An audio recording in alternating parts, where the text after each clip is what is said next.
by your goodness towards us. The honor we have to be able to worship you and praise you like this. Just moved, Lord, moved. How you remove our transgressions, even as we sang tonight, as far as the east is from the west. As your word says, you throw our sins in the sea of forgetfulness, never to be reminded again. That's what forgiveness and mercy and grace is all about.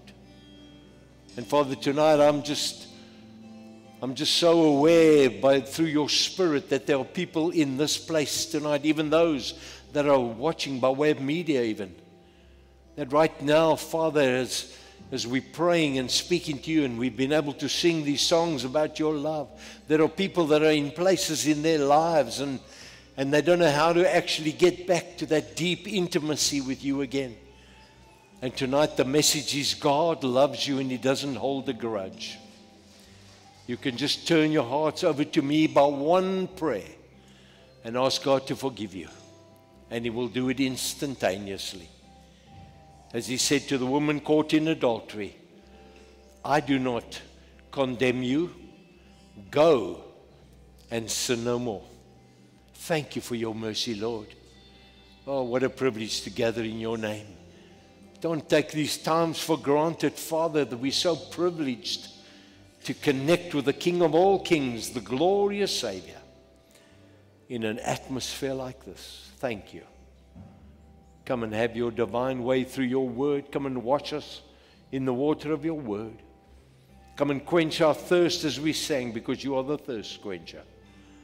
May we leave this place equipped, conscious of our relationship with you. We want to thank you for that tonight, Father, in the name of our Savior Jesus. And everybody said, amen. Come, let us take our seats. So I'm just going to say thank you to Pastor Kobus for the messages he's been bringing, been really awesome words on the subject of, you see, I had building relationship number 2, which became building relationship number 4. As God just laid on his heart so beautifully to continue with the series. And so we're extremely excited about what God has been doing. And you know, God doesn't just give a church a word like this. I was just saying to the new membership class tonight and the people that God appoints apostles, preachers, teachers for the equipping of the saints. So nothing happens by chance. We specifically wait on God and hear from God and go in a direction that I believe God is busy teaching his church. And it was so, always to me, so amazing, because Pastor Leonard in Maranatha, and we all know him from our head of our TCN, he's been doing the same ministry and using very similar scriptures. We were with him on Sunday night. So it's really good to be back. It really is. And it's been a busy 2 weeks for us. Been ministering all over the place, all over the land. But it's been very fruitful. So tonight I want to continue on this subject with no further ado, as they say in the classics. Building godly relationships. Now you cannot believe, I've got from number 4 to number 7. And you think, what can somebody keep saying about building godly relationships? Well, I've just got some message for you. You will be surprised. It is unbelievable how the Word of God talks about this and how it's important to God. Because you'll remember in the beginning when I started with this, I mentioned that when God created Adam and Eve, he basically put within them the capacity to build relationships. Relationship with their kids, relationship with their friends. God is a relationship God. He's our Father and we love our Father. Everything about God is relational. Everything about every one of us is relational. And that's why God wants us to build, and hear the word, godly relationships. And so in preparing this and thinking about it, we were just chatting in the car yesterday on our way to the rally, and you're wondering why. Should have been on a bike now. But anyway, we were in a 4x4 thing. Anyway, it had 4 wheels, not 2. But in our conversation, we were talking about that schools are wanting to bring in, now we know AI you can use for the good, but it can also be used for baie sleg. And depends how you apply anything, any technology. Eh? But what's really interesting, they are thinking of and implying, now think about this, when kids are going through psychological needs, ADHD, problematic kids, kids that have been hurt at home or whatever, so they want to get them into a room and put a big screen there, and then they can explain their hurt to a television screen through AI, and then AI will pacify them and tell them and give them guidance and understanding. I mean, how ridiculous can you become?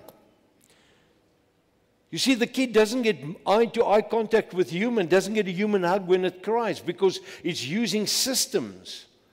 That's why I say when you're watching stuff, if it's an AI presented thing, just make sure that you got truth in that stuff. Because let me tell you something, it's not the Holy Spirit, it's AI. Amen. And I got thinking about that because God has built us to have godly relationships. And what Satan is doing, he's trying to break up families. He's trying to break up churches. Through what? Through distension, through crises, through problems, so that we don't get on with one another. That's the biggest problem. And you know the problem is we walk into that trap all the time. And so I read this quote, and it says, what a big difference there is between giving advice and lending a hand. Think about that a little bit. Let that sink in a little bit. You see, we even give advice to people when they come and talk to us about stuff that we're not even willing to do ourselves. But we'll know a scripture, and we'll give them a scripture, and we'll tell them something and what to do. But I tell you what, it's better than giving advice is to give a lending hand. It's easy to tell people what to do, but you know what? Is when you step in and you have a relationship with somebody and you're with them and you care for them and they see the love that we have amongst one another. That's so important. That is why 1 John 3:18, John writing to the church, and God inspires him to write this to the church. Listen to this. 1 John 3:18, he says, little children, hy praat nou van ons, né? He says, let us stop just saying that we love people. Let us really love them. How? We show it by our actions. Hoe sal die mense weet dat ons kinders van die Here, says the Bible? The love we have for one another. That is so absolutely important. It's good to give advice, but it's better to give a lending hand. And that's exactly what that scripture is. In my life, I've never known a happy, think about it, a happy, joyful, selfish, miserable, lemon-sucking person. Have you? They're never happy people.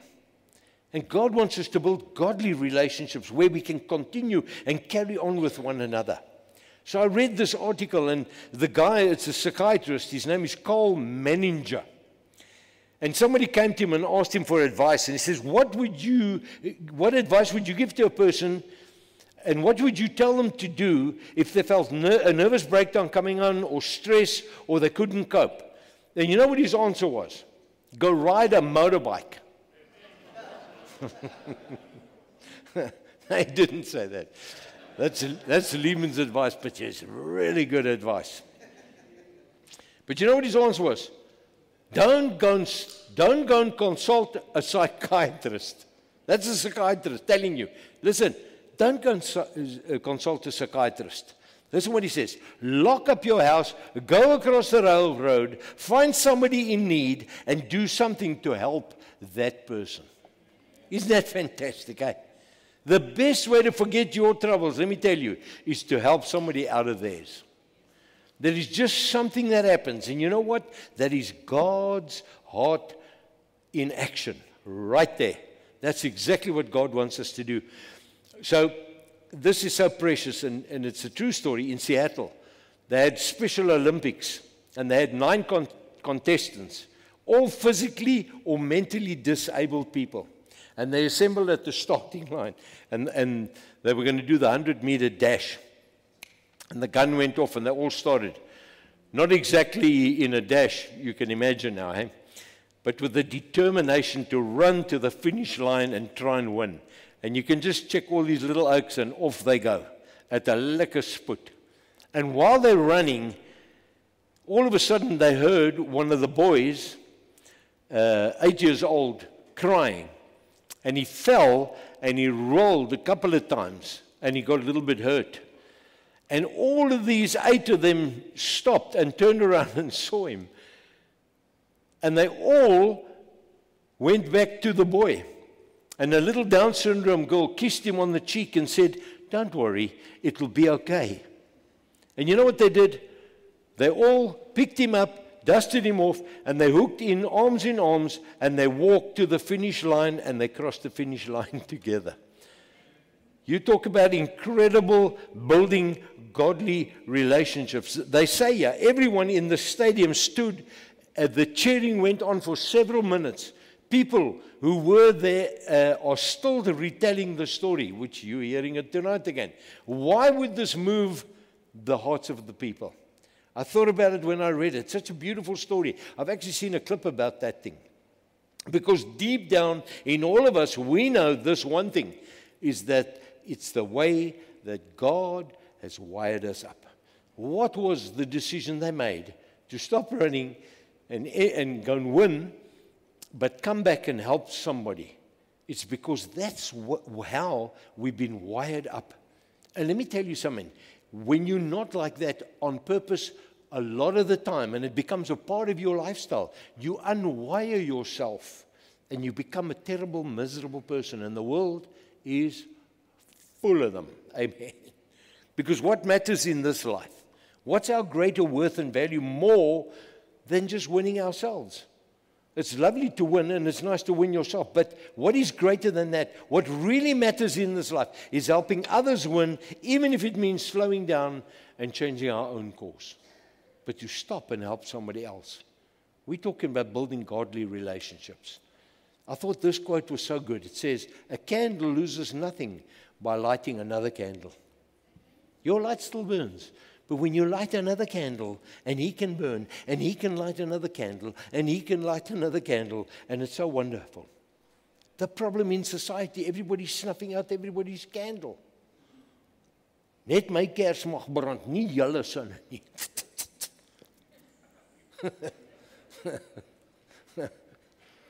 So tonight I want to talk to you. So that was like the introduction. But what I want to talk to you tonight is just something that really stirred my heart in the light of building godly relationships. And I want to talk about the fellowship of the mat. A fellowship of the mat. And we pick up this amazing story. And that's what I want you to consider tonight. What happens here is the building of godly relationships. In Mark 2, verse 1 through 5, and I'm going to read that for you. This is an event that takes place, and it's so beautiful. The event that actually takes place. It says, "And Jesus, having returned from Capernaum, after some days, it was rumored about that he was in a house." Probably they thought it was Peter's house. And so many people gathered together there. There was no longer room for them. I mean, the house was packed to the hilt. You couldn't get in anywhere to get close to Jesus. Not even around the door. And he was discussing the word of God to the people. Then they came bringing a paralytic to him who had been picked up. Whenever I read that, I think I've seen many bikers like a paralytic, but it's not the same one. Doesn't mean the same thing. Okay, so hy was nie gegooi nie. He regtig couldn't walk, this broer, on a mat. Okay, they brought a paralytic to him who... I've seen some oaks that are not paralytic, can't walk. But, okay, that's enough of that. They bring in a paralytic to him who had picked up and was being carried by 4 men. Here they pitch up with this dude, and they carry him, and they come to the door, and they can't get him inside. Thank God for 4 godly relationship building people. And when they could not get to Jesus to place this guy in front of Jesus because of the throng, the many people, they dug through the roof above him. That's what Peter thought about that. Hey? Imagine Jesus in your house chatting, next minute you gooi dust and goeders come flying down and the roof. Next minute you got this big gaping gat in your house's roof. Think about that a little bit. And man, the courage of these dudes. And when they had scooped out an opening, they let down the thickly padded quilt or mat upon which the paralytic man lay. And he said to the paralyzed man, "Son, your sins are forgiven you, and put away this, and the penalty is remitted, and the sense of guilt removed from you, and you are made upright and right standing with God." I think one of the greatest stories in the Bible about godly relationship, people having real relationships. Can you imagine how they cared for these guys? We see this paralyzed man here with his friends who were willing to care, people who took building godly relationships very, very serious. They knew Jesus could touch his life. How many of us know that Jesus can touch many people's lives, but we don't go and tell them? We don't go and help them. We don't grab a mat and take them to Jesus. I mean, the person was paralyzed, and he was on this paralyzed mat it was about a 2x4 mat that he was on all his life. And we're talking about the law of the mat tonight. And what did he have, this oak? Thank God he had people who wanted to build godly relationships. People who cared enough. This whole story takes place. Why? Because this paralytic guy had friends. Without his friends, he never makes it to Jesus. He never gets healed. He never gets forgiven. And the story probably never gets told if it wasn't for the 4 guys that made a plan. Yet, there are few godly relationship builders who refused and they didn't let any obstacle stop them. They opened up Peter's roof to get this guy to Jesus. And that's the big thing. In the face, and you can think about this, and that is why it's so important for us to make a point of building godly relationships. Because these guys, in the face of what they were doing, formidable obstacles. Can you imagine? Everybody wanted to get something from Jesus. These guys open the roof and they do it. Imagine what the people were saying to them when they did it. Formidable obstacles, social and peer pressure, stigma, inconvenience, high cost of time and energy. But they chose to put high value on their relationship, no matter what the cost. Hierdie ou kom by Jesus. That should be our heart towards one another. That's how we should be caring about one another. Here's an important lesson to us all, and I think it's up there. You cannot microwave relationships. Jy kan nie nou iemand nou ontmoet nou jou verhouding met die mense. You've got to build a relationship. We got to interact. We got to connect with one another. These guys didn't take him and say, well, let's get him to Jesus. They must have known him. They must have known that he was paralyzed. And they must have known, well, they've seen Jesus do all these miracles. They trust in God. They're going to do it to him. You cannot have relationships in a hurry. Nobody can have a relationship in a hurry. That's what I say to our CMA people on rallies. When we're ministering to guys, we love them. We don't want to see anybody go to hell. But what we do is we do friendship evangelism. Build a relationship to earn the right to be able to talk into somebody's life. That is the wonderful thing about being part of God's family. You can't listen in a hurry. You can't mourn or rejoice or build meaningful relationships in a hurry. It takes time. It takes community. It takes sacrifice, it takes energy, it takes commitment to one another to be able to do that. Because the problem with us, we become so busy with our jobs and making money and making a living in our own little worlds, and we're so concerned about our own little world, and people right next door to us, right near to us, are going through stuff where we could help them, where we could grab the mat of their lives and help them through their stuff. You see, the problem is, whether we like it or not, it becomes all about me. That we neglect the most valuable position that God has placed in our lives is to build godly relationships. And boy, are we going to be accountable one day for that.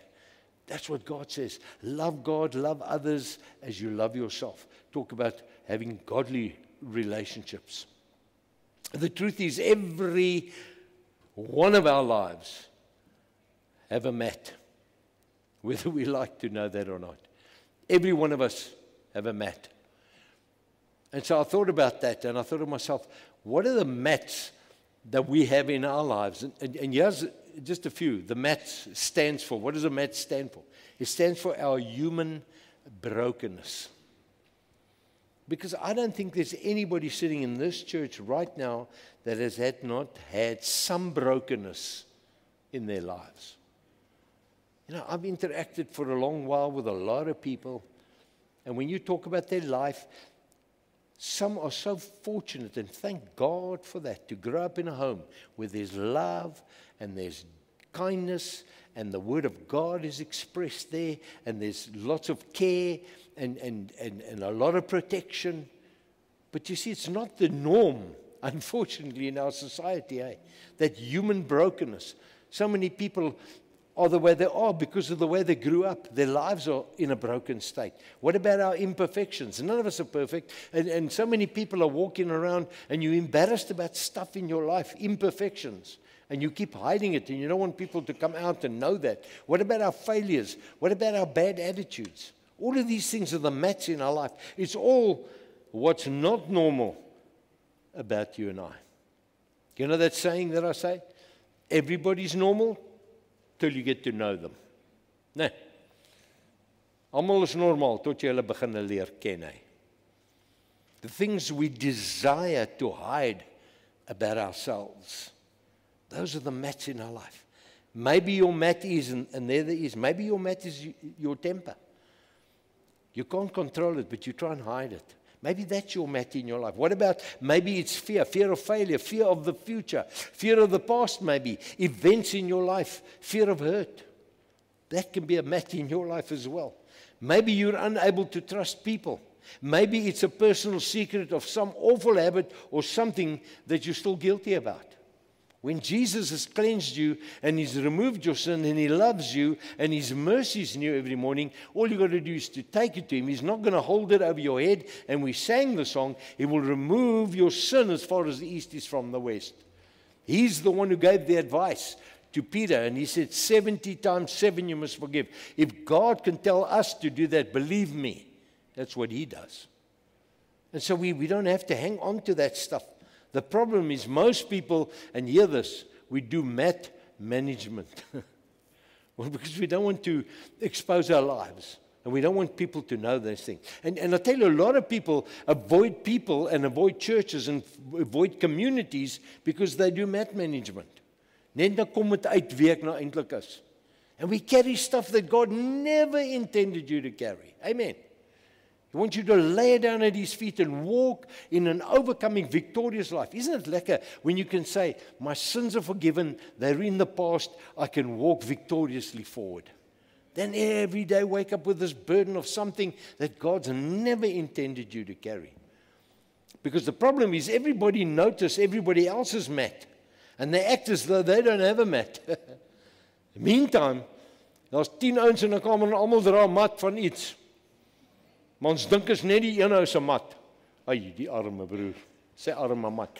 But when we look in the mirror, then we think, oh, yes, like, moet nou niks sê nie, nee. It's only in relationships when we allow others to begin to see our mat, where we become vulnerable with one another, when we become open, because the King of Glory doesn't hold grudges against us, and we shouldn't. Why? Because we're building godly relationships. And this is so important. If you, and please hear this today, if you're not involved in ministry, nou wil ek vir julle sê wat by die kerk moet wees en julle is nie hier nie, nee. Dis nou nie julle nie hoor. If you're not involved in ministry, let me tell you, how will you cope with your mat? How will you receive help? How will you receive care when we're not? Because if you just come, sit here, go home again, and you carry on with your stuff in your life, and you're still fighting it, you know what? We need one another. Church, we need one another. Can you say amen to that? Is die waarheid? I said it in my first sermon. There's no self-made millionaire. Just today you got to say multi-millionaire, because a million means zip. But everybody helps somebody. There's always somebody in somebody's life. That's why it's so important. That's why I place emphasis that we do a home group on a Wednesday night or whenever the home groups meet. Because there, you talk to one another, you care for one another, you share your burdens, you phone somebody that you trust, and you share your heart with them. But if you're not involved in anything, how do you get help? That's why God wants us to. He says, do not forsake the assembling together, as some of you have a habit of doing. He's sort of like trapping us out about that stuff. We need it. Wherever human beings love, accept, respect, and serve each other in the face of weakness is where real godly relationships begin to develop. And I think so many times in my life I look at the church and as a whole, not this church, but the church in a whole. There's so much bickering, there's so much arguing, there's so much fighting, there's so much in-house nonsense where we should be loving one another, where we should be caring for one another, where we should stop gossiping. Het jy gehoor wat met Pietie gebeur het, maar jy moet niemand vertel nie, né? Ek nooit, wat het gebeur? Asblik, gooi die koekies. Ek sal nooit vertel nie. Dan kom jy by, wat is dat ander, Arnoldus. Jy moet vir niemand vertel nie, hoor. Frikkie het my vertel, maar jy moet niemand vertel. Nee, broer, jy weet mos, man, jy kan my vertrou. En asblik. And then he goes to Susara. Het jy gehoor? Maar jy moet niemand vertel nie. Net nou weer die hele span die storie, dan kom ek terug by ou Frikkie. And you know what he does? He leaves the church because you're skinning about him instead of shutting your mouth and going to pray for him. Amen. I'll have a drink on that one. Cheers. Want dit is nou die reine goddelike waarheid.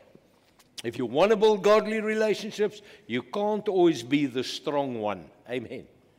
There are times when you're going to need somebody to help you, to carry your mat, to carry you to Jesus with whatever that need is, whatever it is. We need to learn to let somebody carry our mat. We need to have trust between friends, between brothers and sisters. I mean, just imagine that paralytic for a moment. How he had to trust his friends to lower him through a roof right down to the feet of Jesus. Can you imagine? Manne, weet julle wat julle doen nie, so nou, né? Kyk, dis ver af soontoe, né? Dis 'n 1.5 stories. Verdiepings. Nie stories nie. Dis 'n slegte storie daai. Maar dis verdiepings. I don't know why it's diepings, because it's deep. Hey, 1.5 stories. English. And there he goes. I'm surprised he didn't start walking before he hit the floor, but from skrik, you know the story, né? But Jesus looks up, and he looks up, and what does he see? I think it's crazy. He looks up and he checks his 4 faces. Hey? The other dude's lying in front of Jesus. Crazy. What does he say? Mark 2 verse 5, he says, when he saw their faith, notice, he didn't see the paraplegic's faith, he saw, was it hier by Jesus? No, yeah. He saw 4 faces. And the Bible says, when he saw their faith, he said to the paralytic, your sins are forgiven. They brought him to Jesus, his sin was forgiven, and he was healed. Isn't that fantastic? Because of these dudes, eh? Man, Galatians 6:2 says, carry one another's burdens. Is there anybody's burden that you're carrying? I know a lot of people say to me, oh, pastoor, jy moet seker baie stories hoor. Jy weet, ek kry jou so jammer dat almal by jou kom afpak. People phone me and then they say to me, yes, pastor, I'm so sorry that I've got to be another oak to pack off. Listen, do me a favor. Never say that to me. It's my honor and it's my privilege because I don't carry it. Jesus carries it. I pray for you because I care to see you in a beautiful spot, healed, restored, and moving victoriously again. So never ever say that to me. And a lot of people say that, but don't say that. So as van nou af, as jy my dit sê, gaan ek vir jou reg help. Because you know what? I'm not Jesus. I'm just George, and I love you, and I want to see you walking victoriously with the King. Amen. As a result of your obedience, someone can be set free. I mean, just think about that. Luke 2:11, Jesus says to him, in the translation Amplified, I say to you, arise, pick up and carry your sleeping pad or your mat and be going home. Never walked in his life. Die broer, I don't think he walked home actually. In fact, he said to his man on the roof, we'll see, better not do that. Someone can say it's demon worship. Poof. But the fact of the matter is, he was so excited, he couldn't wait to go tell his friends and his family, Jesus did this to me. And it's wonderful. You see, when Jesus changes something in your lives, it's so exciting to tell somebody about it. Because all glory to God in what he does. It's so beautiful. What did Jesus see? He saw godly relationships in action. That's what he saw there. That's beautiful. And I say, there where unity is, the Bible says in Psalm 133, there God commands a blessing and deliverance and healing flows freely. Where there is unity, eenheid, that's where it flows. That's where it flows. Praise be to God. God wants us to stand in the gap for one another because that's just simply called relationships. The truth is, there are more spiritually mature people that need to grow a lot in their lives in this area of our lives. Because what I'll find is the more you want to build relationships with people and godly relationships, the more you do it, the more you'll be drawn to it, the more you'll want to do it, the more God can use you. But God will never use you if you're idle. But so many times I've seen this. And you know, this is a tragic thing, but hoor dit nou wat ek vir julle sê. The longer I see saved Christians, the longer Christians are saved, those Christians, they grumble, they complain, they judge the most, and they do the least, especially in times of when somebody has a need. Ek verstaan nie daai ding nie. When we as older Christians should be encouraging the younger Christians and showing and giving the way to which we need to build relationships. Ja, jy kan nie met daai ou praat nie, hy's Nors man. What an indictment for your spiritual life if somebody says that to you. We got to be so careful how we treat people, eh? I mean, I'm the leader now, so come and respect me, man. Who are you to tell me this, man? Hey? Unfortunately, this happens, eh? Being there, standing in the gap, carrying one another's mats will cost you something. But the reward of seeing someone set free, listen, church, is worth it. No matter what you're going through tonight, we need one another. We need to share with one another. We need to have fellowship with one another. And through that, we will build godly relationships.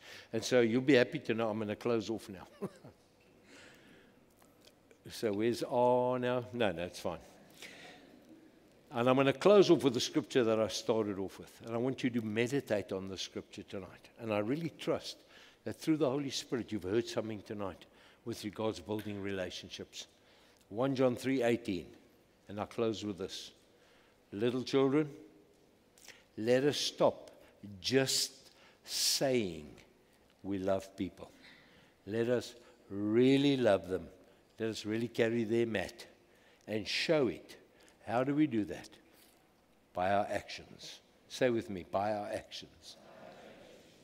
That's how we do it. Ons kan nie die woord lees en dan dit nie gehoorsaam wees nie. May God really help us to build godly relationships every day. Kom ons bid saam. Thank you, Jesus. Hallelujah. Father, thank you. Oh, Lord, we desperately so thankful. You've set so many wonderful examples in the Word when we read the Gospels and we hear the messages of Christ through the epistles that Paul and Peter and John wrote and James.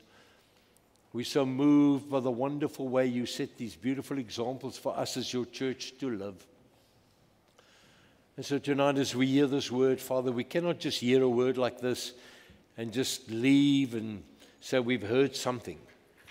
But as we think about the ministry of the mat, building godly relationships, we think of that wonderful mat. And Father, as we said tonight, there's many times that we are laying on mats, not physically or not paralytically, but we're laying on mats because of issues in our lives.